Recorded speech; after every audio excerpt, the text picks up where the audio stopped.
Sud Radio 10h midi, Valérie Expert. Média. Les médias, les débats aujourd'hui. Bonjour Gilles Gansman. Bonjour Valérie. Bonjour Hervé Pochon. Bonjour Valérie. Merci d'être avec nous ce matin. Vous êtes où exactement? Je suis à La Bête Biscaye. Ah, on vous entend pas très bien. Pleut. Ah bon, il pleut, vous m'entendez bien? Il pleut, parce que je me suis mis à l'abri pour pouvoir parler avec vous. Très bien, oui. Alors, vous êtes avec nous donc sur Sud Radio. Vous êtes journaliste, animateur, comédien.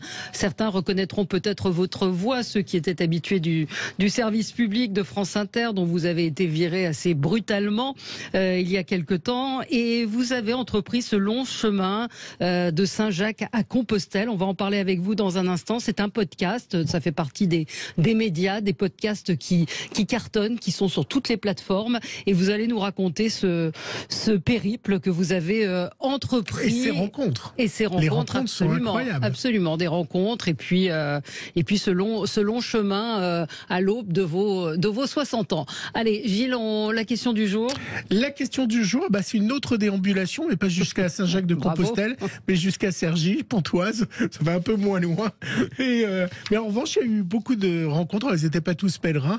Et on vous pose la question. Je parle évidemment d'hier de Emmanuel Macron. C'était sa première sortie depuis sa réélection. Est-ce que cette déambulation pour vous est de la communication où il y avait une sincérité à rencontrer les Français? Pour nos auditeurs qui votent sur le compte Twitter de Sud Radio, c'est de la communication plutôt qu'une véritable envie de rencontrer les Français.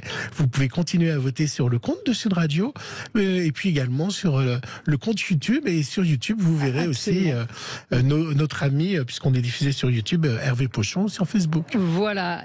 Du coup, la télé, ça vous manque, Hervé Pochon, ou pas dans votre périple? Pourquoi la télé? J'en ai pas fait beaucoup. Quand j'en fais, c'est en tant que comédien. Non, mais de la regarder, de voir les écrans, c'est ça. Est-ce que vous alors, étiez... Valérie, je vais être franc avec vous. Je regarde pas beaucoup la télévision, même quand je suis à la maison, à part le sport. En revanche, j'écoute beaucoup la radio. Mais c'est vrai que là, d'entendre les informations, j'étais passé complètement à côté de la marche de Macron à Cergy-Pontoise. Heureusement que vous êtes là. Et vous avez loupé les tomates cerises. Il y a eu attaque de tomates cerises contre Emmanuel Macron. Donc c'est. Oh, m'en parlez pas. Ça je pense que vous avez loupé cette info capitale. Alors Gilles, lui, regarde la télévision tous les jours et avant de parler avec vous, c'est le zapping. Sud Radio 10h midi, Média, l'instant zapping. On va rester à Cergy-Pontoise. Donc hier, Emmanuel Macron était là-bas pour son premier déplacement, tout un symbole dans les milieux populaires. Mais la vraie question qui a été posée par les journalistes, c'est quel va être votre Premier ministre? Quel est son profil? Après tout ce que vous venez de décrire, est-ce que c'est le signe que vous allez nommer un Premier ministre de gauche? D'abord, c'est pas la couleur politique. Moi qui crois au dépassement, la couleur politique ne dit pas tout. Jean Castex venait de la droite. Il a mené une des politiques les plus sociales des dernières décennies. Parce que c'est aussi un homme de cœur et il a la fibre sociale. Je mènerai quelqu'un qui est attaché à la question sociale et à la question environnementale et à la question productive. Voilà. Donc plutôt à gauche. Alors évidemment, après avoir donné un nouveau élément, la question productive, les chaînes infos se sont emballées. Vous pensez, c'était du miel pour eux et évidemment, Quotidien l'a repéré. À la question productive, ça c'est nouveau et il n'en fallait pas plus aux commentateurs pour les relancer. On va réécouter le profil du futur Premier ministre. Là, le profil vient de bouger. 3 qualificatifs. Social, environnemental, mais productive. Un syndicaliste. Vous savez, non. Je lui ai demandé si son Premier ministre serait Elisabeth Borne et il a fait un très grand sourire. Emmanuel Macron, il a rigolé. Alors évidemment, ça vaut ce que ça vaut. Dis donc, il en faut pas trop. Un sourire, ça suffit pour eux, pour valider. David Pujadas, alors lui, il est de plus en plus cash. Je sais pas ce qui arrive à David Pujadas. Après avoir poussé un coup de gueule que je vous ai passé sur le non-respect du résultat des élections, hier, il s'en est pris, mais alors carrément, à Jean-Luc Mélenchon. Puisqu'on parle de Jean-Luc Mélenchon, savez-vous avec quel niveau d'abstention Mélenchon a été élu député en 2017? Il a été élu député avec 64% d'abstention. On va voir ce chiffre. Donc c'est un peu la paille et la poutre. C'est-à-dire que à côté de ça, 28% d'abstention. Mais c'est rien du tout. Et boum. Hier, Arthur Germain, vous savez, le fils d'Anne Hidalgo, était venu s'expliquer dans Touche pas à mon poste après ses propos sur le fait qu'il n'avait pas voté pour sa mère. Il s'est expliqué chez Cyril Hanouna. Personne n'est dans mon salon et personne n'est derrière pour comprendre ce qui est. Voilà, ça c'est des choses qu'on règle en famille en fait. Il y a eu des centaines de discussions avec ma maman. On a eu tellement de discussions, je pourrais pas toutes ressortir. Mais genre quoi ? Elle t'a dit, tu fais comme tu le sens ? Oui, on en est arrivé à cette chose-là. D'ailleurs, faut savoir que quand on est le fils d'eux, quand on est le fils de quelqu'un de connu, on vit derrière son identité. Ouais. Et moi, un jour, je suis arrivé, je dis maman, j'ai besoin voilà, d'avoir ma propre identité et puis de dire mes opinions. Et je porte aussi des choses que beaucoup de monde porte derrière moi et surtout des gens de ma génération. Et c'est là où j'ai eu besoin, voilà, de lui dire mais maman, j'ai besoin d'être libre de dire ce que je veux. Et on en a discuté beaucoup. Il y a eu des désaccords et au final, on est tombé sur cet accord de principe de dire qu'on fait chacun notre carrière de notre côté. Voilà, c'est pas simple non plus d'être le fils d'un politique. Et chacun vote ce qu'il veut. Bah oui, absolument. Et pour finir, hier, Louis Bertignac était l'invité de C'est à vous. Il a chanté Cendrillon, vous savez, le tube de téléphone. Il était accompagné simplement de sa guitare. Cendrillon, pour ses 20 ans, est la plus jolie des enfants. Son bel amant de prince charmant la prend sur son cheval blanc. Elle oublie le temps dans ce palais d'argent. Et moi, je lui ai demandé à Hervé Pochon s'il écoutait de la musique durant ses pérégrinations. Durant que vous marchiez, est-ce que vous écoutez beaucoup de musique et il y a quoi dans votre téléphone comme musique? Il y a zéro musique. Parce qu'en fait, comme mon but, c'est de faire parler les autres, vraiment, j'ai mon magnéto qui est prêt à être sorti quand j'aperçois quelqu'un et que je me dis, tiens, j'y vais. Non, je peux pas avoir de la musique dans les oreilles. Et puis, je trouve vraiment que c'est pas déjà quelque chose que j'ai pour habitude. C'est pas une habitude que j'ai au quotidien, même quand je marche pas. Et c'est un vrai plaisir d'entendre les oiseaux, d'entendre la nature. On les entend en ce moment. Ouais. Bah, c'est parfait parce que c'est vraiment c'est l'univers dans lequel je suis et j'ai besoin de rien d'autre. Sincèrement, ça va bien comme ça, quoi. Alors, Hervé Pochon, donc journaliste, animateur, comédien, je suis tombée sur vous par hasard. Je ne savais pas que vous aviez tourné dans 5e 7 avec Alex Lutz hier soir. On vous a vu dans de nombreux films de Jean-Pierre Mocky. Encore une fois, les auditeurs ceux qui écoutaient France Inter, bon, qui sont peut-être pas les mêmes que ceux de Sud Radio, vous connaissent puisque vous avez été pendant très très longtemps sur cette radio. Et puis brutalement, ça s'est arrêté comme souvent dans les médias. Et vous avez décidé de prendre votre bâton de pèlerin, phrase un peu cliché et toute faite, pour rallier Saint-Jacques de Compostelle. Est-ce que ce licenciement a été l'une des raisons de cette envie de prendre la route? Alors je rappelle qu'il y a un podcast qui est très très écouté, vous êtes sur toutes les plateformes et que je conseille à tout le monde, de Saint-Jacques à Compostelle. Est-ce que donc ce licenciement, cette brutalité c'est ce qui a motivé ce chemin? Alors, quand je me suis fait... D'abord, il faut savoir qu'avant de me faire virer, j'avais proposé à la directrice d'aller jusqu'à Saint-Jacques-de-Compostelle en disant, tiens, j'irais bien faire ça. Et ça ne l'intéressait pas. De toute façon, je crois que j'aurais pu lui proposer une table ronde avec Vladimir Poutine et Emmanuel Macron. Elle m'aurait dit, non, Hervé, c'est pas très intéressant. Donc... j'ai pris la porte et puis le temps a passé. Beaucoup de gens, quand j'ai pris la porte, m'ont dit, mais toi, tu devrais faire des podcasts et tout ça. Et moi, je me disais, mais podcast, voilà, je faisais de la radio. Ce que j'aimais dans la radio, c'est ce côté interaction en direct et puis en même temps, ce côté aller sur le terrain, c'est facile. Aller faire, pour moi, le podcast, c'est un petit côté un peu surgelé, quoi. Vous faites un truc et puis les gens l'écoutent quand ils veulent.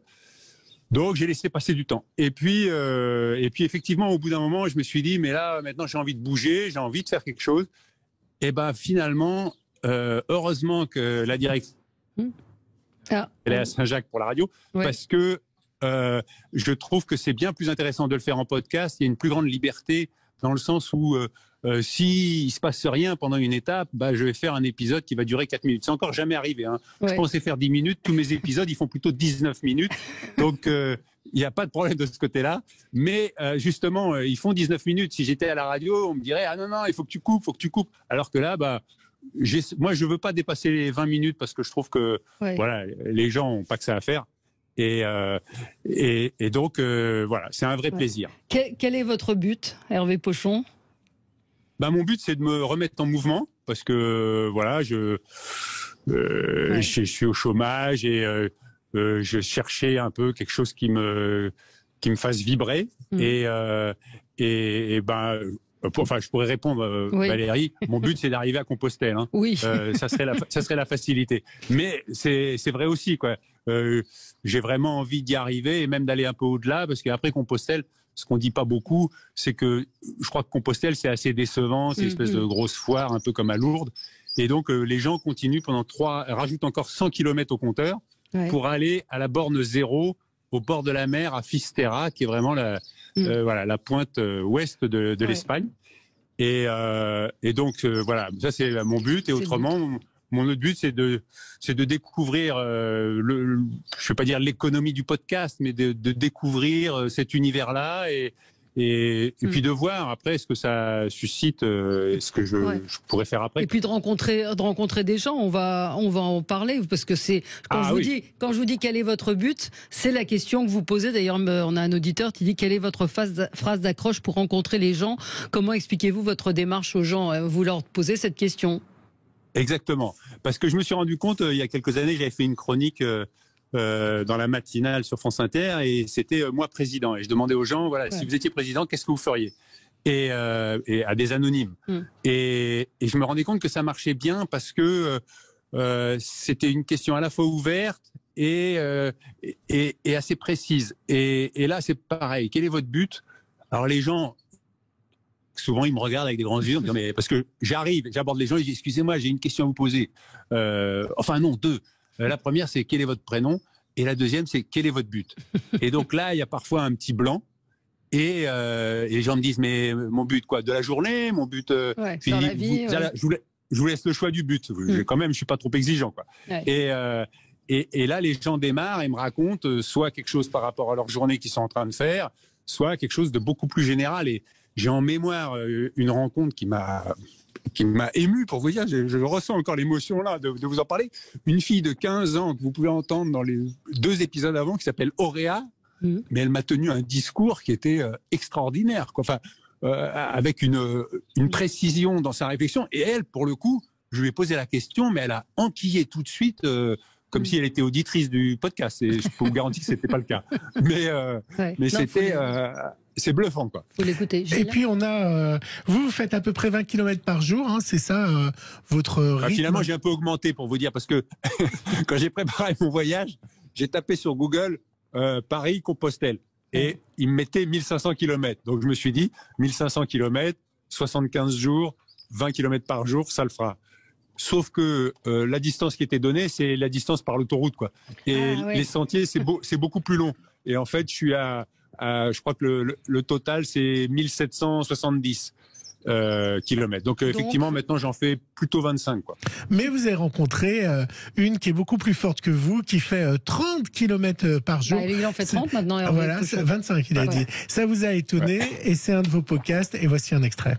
Bonjour à tous et bienvenue pour cette 37e étape qui va nous mener de Saint-Paul-les-Dax à Sordes-l'Abbaye, soit 33 km avec un dénivelé de 324 mètres. Et je suis en compagnie de Rachel, nouvelle pèlerine, enfin nouvelle, c'est la première fois qu'on se rencontre. Tu fais quand même des sacrées étapes, toi, hein? Mon record, c'est 39. Mais c'est parce que j'ai un temps déterminé. Alors je sais bien que c'est pas, pour les puristes, c'est pas la façon la meilleure de faire son chemin, mais voilà, je suis encore en activité et je n'ai que 2 mois pour pouvoir faire relier le Finistère où j'habite à Fisterra, au-delà de Saint-Jacques.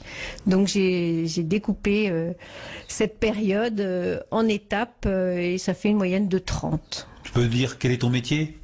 Je suis responsable d'un service petite enfance. Voilà un exemple. Voilà, de ces rencontres. Exactement. Il suffit de taper le nom Hervé Pochon, puis Saint-Jacques-de-Compostelle, et vous aurez sur le podcast. Et quand on commence à écouter, cher Hervé Pochon, on ne peut pas s'empêcher d'attendre le podcast du lendemain pour découvrir ces rencontres, pour découvrir votre cheminement. Pratiquement, ça se passe comment? Vous avez mal aux pieds? Vous avez un sac à dos? Vous dormez où? Moi, je suis très curieuse de ça. Vous mangez quoi? Oui, vous mangez quoi? Tiens, ça tombe bien que vous posiez la question d'ailleurs, parce qu'on va voir si les auditeurs de Sud Radio sont réactifs. Justement, je ne sais pas où je vais dormir ce soir. Je vais jusqu'à Ostabat. Donc s'il y a un auditeur ou une auditrice qui a un matelas, parce que moi j'ai mon sac de couchage, j'ai mon sac à viande, j'ai ma brosse à dents, j'ai tout. Sac à viande, juste un petit matelas. Sac à viande. C'est un sac à viande, c'est oui, d'accord, oui, un drap, quoi. Voilà, c'est un drap. Quand parfois il fait chaud, si vous voulez, le sac de couchage c'est trop chaud, donc vous cherchez un hébergement à Ostabat. À Ostabat pour ce soir, voilà. Bon, en général, si vous voulez, je m'en occupe le matin pour le soir, mais là, comme il pleuvait, j'ai pas trop sorti mon téléphone sous la pluie et j'ai pas encore trouvé. Mais et comment ça se passe alors? Comment ça se passe? S'il y a une auditrice ou un auditeur, il m'écrit à Pochon à Compostelle, PAUCHON à Compostelle tout attaché @gmail.com et il me dit viens chez moi et ça sera avec plaisir. Bon, ça c'est la parenthèse. Et autrement, autrement, ça se passe comment? Parce qu'il c'est relativement fléché, Compostelle. Il y a des refuges. Enfin, je sais pas si ça s'appelle des refuges, des gens qui vous hébergent. Il y a des haltes jacquaires, comme on dit. Il y a des haltes jacquaires. D'accord. Et donc, alors, il y a certaines villes qui sont très bien organisées, qui ont aménagé un petit local ou plus ou moins petit d'ailleurs, avec des dortoirs et on paye, le moins cher que j'ai trouvé, c'est 6 €. Le plus cher, c'est 10 € et pour la nuit. Après, il y en a ce qu'on appelle donativo, c'est-à-dire que vous donnez ce que vous voulez.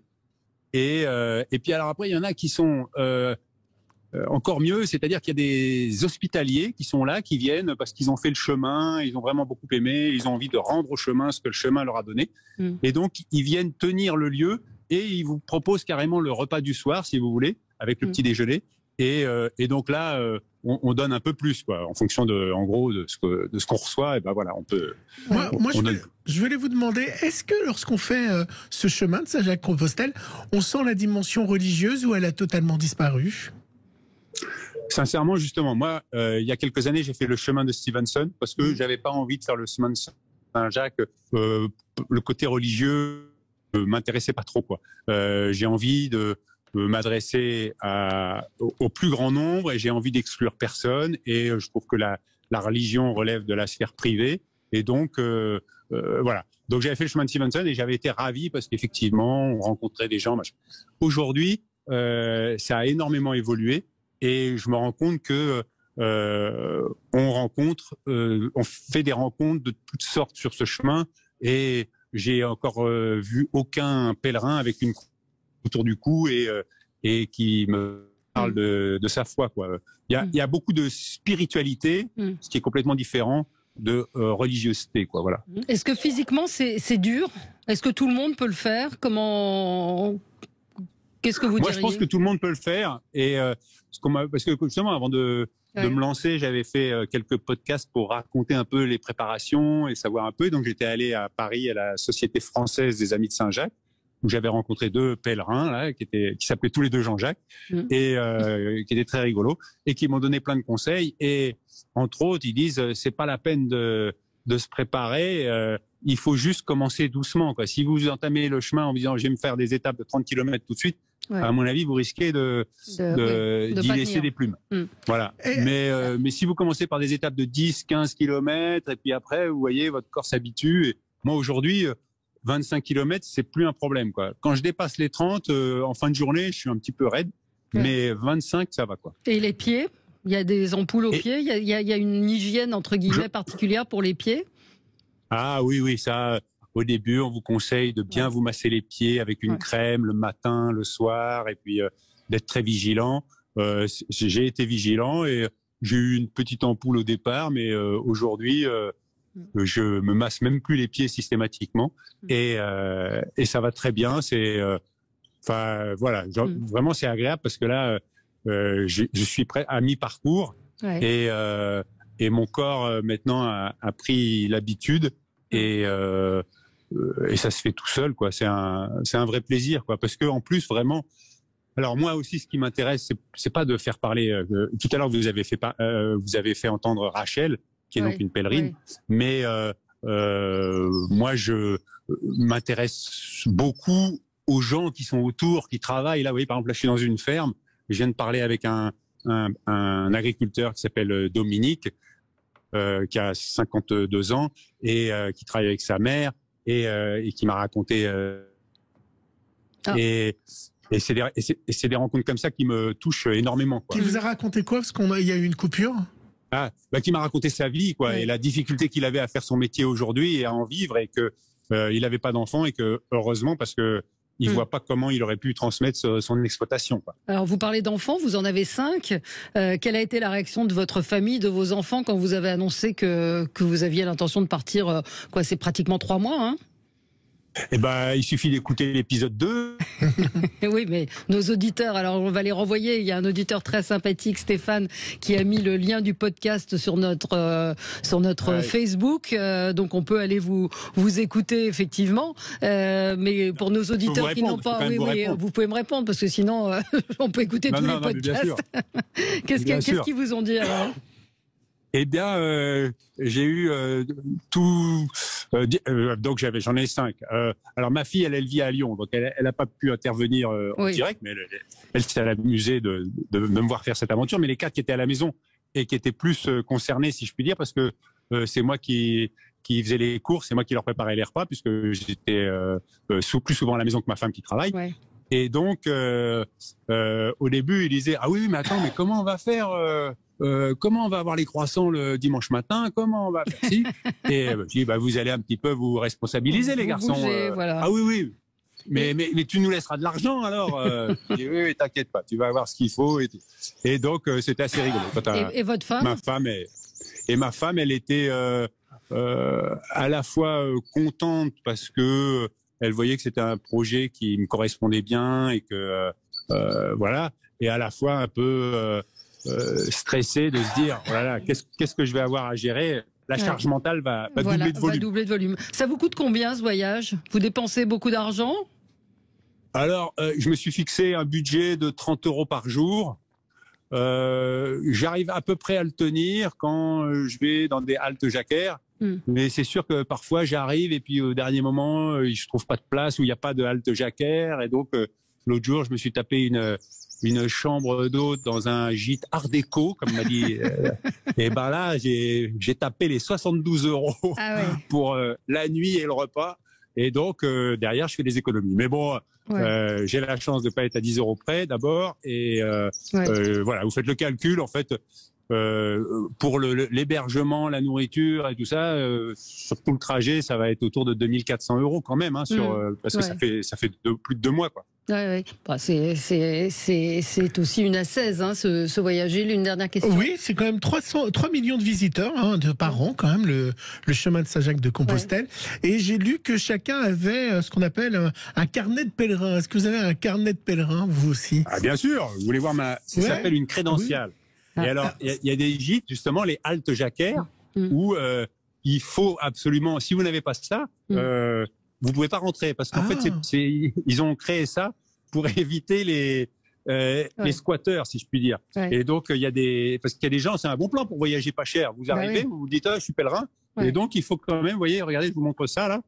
Pour ceux qui nous suivent sur Facebook et YouTube. Incroyable. Voilà. Vous avez tous les tampons de là où vous êtes passé, et comme ça, on vérifie que vous êtes vraiment pèlerin et que vous n'êtes pas un escroc. Ouais, très bien. Alors ça répond à la question de Stéphane qui dit: ne craignez-vous pas l'effet Forrest Gump où tout le monde vous suit pendant votre périple? Non, ça arrive pas. Mais c'est assez rigolo, parce qu'effectivement, j'ai beaucoup de gens comme vous, Valérie, qui me disent: ah, mais après, on commence à écouter, on devient addict, on a envie d'avoir la suite. Et les gens commencent à me dire: non, mais vous allez beaucoup trop vite, ralentissez et tout. Comment on va faire après, quand vous serez arrivé? Donc, alors une autre destination après, il y a déjà un projet ou? Non, j'en ai pas, mais c'est vrai que suffit sa peine. Exactement. Mais je peux vous dire que les auditeurs s'en chargent. Hier, on m'a encore dit: ah bah tiens, moi j'ai fait le chemin qui va de qui longe la côte de la frontière avec la Belgique jusqu'à Hendaye. C'est 4000 kilomètres. Et donc, je me suis dit, ah ouais, pourquoi pas, ça va pas être mal, ça, on peut se baigner un peu. Mais non, je sais pas. Hein. Déjà que j'arrive là-bas, on verra. Que je rentre chez moi. Absolument, que vous vous reposiez un petit peu. En tout cas, on peut continuer à vous suivre, à vous écouter, donc sur votre podcast, décidément, de Saint-Jacques à Compostelle. Vous n'avez qu'à dire balado-diffusion. Voilà, balado-diffusion, et c'est comme ça qu'ils disent au Québec, je pense. C'est ça, voilà. Et on vous suit quotidiennement. On est ravis de vous avoir eu ce matin pour ce podcast. Bravo. Oui, il est énorme ce monsieur, nous dit Stéphane. Oui, il mérite d'être découvert, Hervé Pochon. C'est pour ceux qui ne le connaîtraient pas. Et ce podcast formidable et bonne route. Donc rappelez-nous là où vous cherchez une chambre. À Ostabat. Et mon adresse mail, pochon@compostelle@gmail.com. Voilà. Bon, vous nous direz si ça a marché, si les auditeurs de Sud Radio je vous tiens au courant. Merci Gilles, merci Valérie, et merci aux auditeurs de Sud Radio. Bonne route Hervé Pochon. Et nous, on se retrouve dans un instant. Alors, on va prendre une autre destination. On va partir au Puy du Fou, formidable parc avec des spectacles dingues. On en parle dans un instant. Sud Radio, 10h midi, Valérie Expert.